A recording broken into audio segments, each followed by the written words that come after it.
Hello friends, कैसे हैं आप सभी लोग। तो चलिए सीखते हैं आज अपने एक्सेल में कुछ नई चीज़ें, ठीक है। और नए फंक्शंस के साथ हम आज इंट्रोड्यूस हो रहे हैं आपके सामने, जिसमें कि हमने लास्ट टाइम सम इफ के सारे वेरिएंट थे वो हमने सीखे थे, और आज हम काउंट को ख़त्म करने वाले हैं, ठीक है। काउंट के जितने वेरिएंट हैं उसको भी हम सीखेंगे और उनका यूज़ देखेंगे प्रैक्टिकली कहाँ और कैसे किया जाता है, ठीक है। तो चलिए फिर सीखते हैं, ठीक है।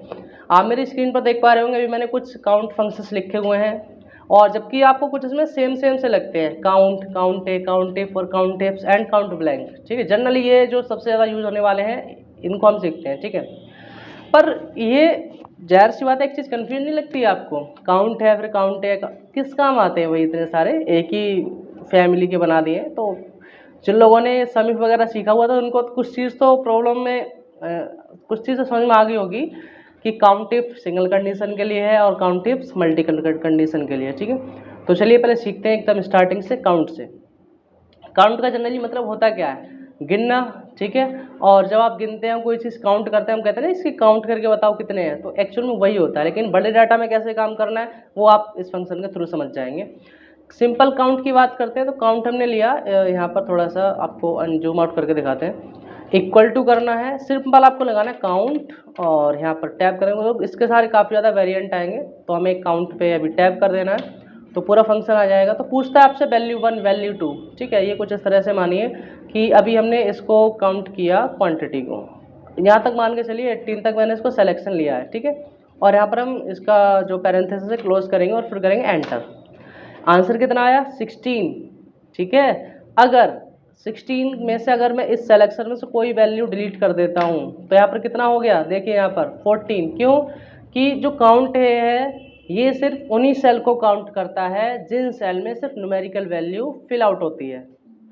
रिपीट अगेन, काउंट सिर्फ उन्हीं सेल को काउंट करता है जिन सेल में न्यूमेरिकल वैल्यू फिल आउट होती है। फिल आउट होना भी मैंडेटरी है। अच्छा, ऐसा क्यों? क्योंकि इसमें नंबर लिखे थे इस वजह से इनको काउंट कर लिया। अगर बाय द वे मैं इसको यहाँ से हटाकर और मैं चाहता हूँ कि मुझे नेम काउंट करके बता दीजिए आप, ठीक है, इनमें से, तो देखो ये अभी क्या करेगा, आपको बिल्कुल एरर दे देगा, कहेगा 0 नहीं। क्यों? क्योंकि ये सिर्फ न्यूमेरिकल वैल्यू के लिए बना हुआ है, डेट्स वाई। बट इसके एवज में सेकंड हमारे पास आता है, मैं यहाँ पर लिख देता हूँ ओनली फॉर न्यूमेरिकल वैल्यू। मैं इसको थोड़ा सा इधर राइट में लिख के मर्ज करके हम लिखते हैं यहाँ पर फॉर न्यूमेरिकल वैल्यूज, ठीक है। आपको इस चीज़ से पता रहेगा ये काउंट करेगा किसको, न्यूमेरिकल वैल्यूज को, सिंपल सी बात। नेक्स्ट हमारे पास काउंट ए आता है, ये क्या करता है, ये दोनों चीज़ों का सिंपल करता है, ठीक है। लेकिन हाँ, खाली सेलों को ये भी काउंट नहीं करेगा, ठीक है। तो उसके लिए पर्टिकुलर फंक्शन बनाया हुआ है। तो फिलहाल काउंट ए का समझते हैं। काउंट ए सम काउंट ए, और यहाँ पर करेंगे वैल्यू, वही सेम प्रोसेस है। ये हम इस बार हम नेम को करते हैं सेलेक्ट और यहाँ पर एंटर करते हैं। 16 बता दिया इसने भी, लेकिन अगर आप इसमें न्यूमेरिकल करोगे तब भी ये काउंट करके बता देगा, लेकिन कोई भी सेल खाली होगा ये उसको नहीं बताएगा। तो काउंट ए इस बात में तो अच्छा है कि न्यूमेरिकल वैल्यू प्लस जो आपके अल्फ़ाबेट है उनको भी काउंट करके बता देता है, ठीक है। तो बहुत अच्छा काम करते हैं और प्रैक्टिकल लेवल पर भी आप सीखेंगे, ठीक है।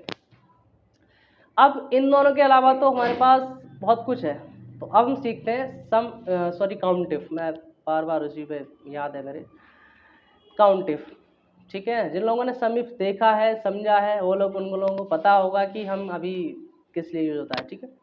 सिंगल कंडीशन, जैसे कि मान के चलते, मैं इसको फिर से अंडू कर देता हूँ। आपसे कहा जाए मुझे करण बता दो कि इस पूरे लिस्ट में करण कितनी बार है, तब आप क्या करेंगे, ठीक है। उसके लिए हम लगाएंगे count if equal to count if, ठीक है। और यहाँ पे टैब करेंगे। पहले रेंज पूछता है, रेंज मतलब कि वो क्राइटेरिया जहाँ से आप लेके आना चाहते हैं। तो उसके लिए हम क्या करेंगे, यहाँ पर जाते हैं करंट पे, कंट्रोल शिफ्ट डाउन एरो, यानी कि जो प्रॉपर है हमारी रेंज सेलेक्ट हो जाएगी, कॉमा करेंगे, ठीक है। कंट्रोल बैक स्पेस से वापस जाते हैं। अब क्या पूछता है, क्राइटेरिया, तो गौर से देखना जरा, क्राइटेरिया पूछ रहा है, यानी कि आप क्या चाहते हो। तो हमने कहा जी जो हम यहाँ पे लिखे, मैं अरे सॉरी मैंने फंक्शन ही गलत लगा दिया, मुझे यहाँ लगाना था, इक्वल टू काउंट इफ, ठीक है। रेंज वही सेम प्रोसेस, करन control shift down arrow, comma, उसके बाद कंट्रोल बैक स्पेस। यहाँ पर फिर हम कहते हैं क्राइटेरिया, किसको चाहते हो भाई काउंट करना, हमने कहा जो हम यहाँ पे लिखेंगे उसको चाहते हैं, ठीक है। ओके, तो क्राइटेरिया हमारे पास हो गया।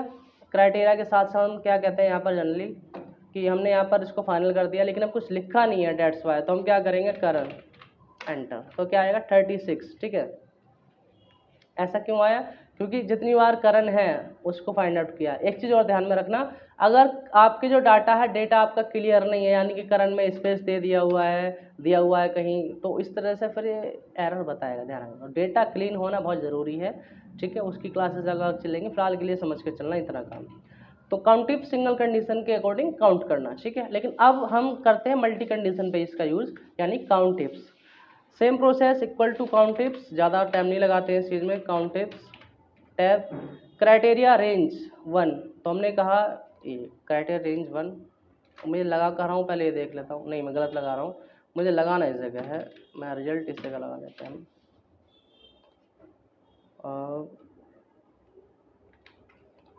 यहाँ पे लिख लेते हैं क्राइटेरिया 2, क्राइटेरिया 1 और क्राइटेरिया 2, आपको थोड़ा समझ में भी आ जाएगा किस लिए काम है, ठीक है। हम रिजल्ट निकालते हैं इसका।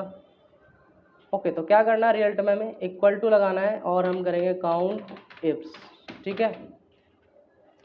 क्राइटेरिया रेंज 1 हमने कहा, क्राइटेरिया रेंज हमारी 1 ये वाली है, कंट्रोल शिफ्ट डाउन एरो कर दीजिए, कॉमा कर देंगे यहाँ से। नेक्स्ट हमारे पास पूछ रहा है कि क्राइटेरिया जो हमने दी हुई है यहाँ पर नॉर्मली, अब पूछेगा हमसे अब क्राइटेरिया बता दो कि इस रेंज में से आपको किसको काउंट करना है, तो हमने कहा जो हम यहाँ पे लिखें उसका काउंट कर दीजिए, ठीक है, कॉमा। पहली हमारी वैल्यू फाइनल हुई है, सेकंड वाली की बात हो रही है क्राइटेरिया रेंज 2, तो हमने कहा अब जो है ये बता दीजिए, करंट बताना है आपको, लेकिन करंट बताना है वो कंडीशन के अकॉर्डिंग डिपेंड होगा, सेम कॉमा, अब क्राइटेरिया 2 हम दे देते हैं जो हम यहाँ पे लिखे, ठीक है, एंटर, इतना सा काम था। अब अगर मैं क्राइटेरिया में लिखता हूँ ये करंट चाहिए, ठीक है, लेकिन करंट कौन सा वाला काउंट करना है, सिर्फ कंप्यूटर वाला, ठीक है, तो यहाँ पे देखेंगे अभी आप, ये रहा, ठीक है। मुझे करंट का टोटल मिल गया, काउंट मिल गया, करंट ने कंप्यूटर बेचे हैं, कितनी बार सेल आउट करे हैं, 9 बार, तो कितना आसान काम था इस फंक्शन के थ्रू, ठीक है। बहुत अच्छा काम है, यूज़ करना, ट्राई करना, हालांकि बस सब सीखते जाइए और प्रैक्टिस ज़रूर कीजिएगा, ठीक है। और काउंट ब्लैंक, इसका तो नाम ही ब्लैंक है, सिर्फ एक काउंट ब्लैंक वाला वो करता है, मान के चलते हुए मेरे पास रेंज है, मैं काउंट चाहता हूँ ब्लैंक, तो करते हैं क्या, यहाँ से हम, गर्मी लगती है, पंखा बंद करके मुझे वीडियो बनानी पड़ती है, इक्वल टू काउंट ब्लैंक, और रेंज की बात हो रही है, रेंज यानी कि हमने कहा यहाँ से यहाँ तक इतनी रेंज ले लेते हैं, मतलब खाली सेल होने चाहिए इसमें, ठीक है।